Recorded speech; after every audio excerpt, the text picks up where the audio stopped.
We now recognize that all of these sounds need to compete in terms of their levels and also within their frequency range. If we have two electric guitars playing at the same time, you'll either want to differentiate them by their tone, maybe their style, maybe one is strumming and the other one is fingerpicking, maybe their register, maybe one's playing down here and the other one's playing up here.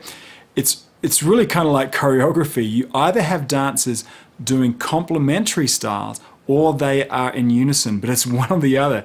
If they are in unison, then they need to be tight, right? Same thing with doubled parts, whether they be guitars or vocals. If they are in the same space, they should be really tight to give you that wall of sound. But if they're not doubling each other, then they really need to differentiate themselves so they don't just kind of muddy up the mix together. The trouble with guitars, and here's a big one, and a lot of other instruments, is they live in the same, almost the same frequency range as the human voice. So sometimes it's worth pulling a few dBs out of a guitar track right in the 1 to 2K range to help your vocals have a little bit of breathing room.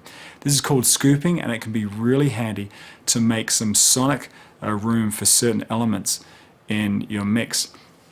Now, in terms of how to do this, you'll need to make the EQ curve fairly wide and take out just 2 or 3 dBs to help make some space. Let's look at where each instrument lives in the tonal spectrum. You can see that we have basically 10 octaves here in an imaginary piano that represent the range of human hearing. Now, a real piano actually stops right here. Now, I've shaded the fundamental frequencies in dark and the overtones and harmonics in a lighter color. And basically, we can divide the tonal spectrum into 4 major segments. The lows from 20 to 200 Hertz, the low mids from 200 to 1000 or 1K, the high mids from 1K to 5K, and then the highs from 5K on up. Now check out each instrument here and where they live. You can see that the fundamentals of each instrument really don't go much past 1K. Basically everything above that is harmonics and overtones. But these areas are very important in the character of these instruments, so don't just think you can just pull everything out above that fundamental. Remember when he pulled out 80 Hertz and below from a vocal?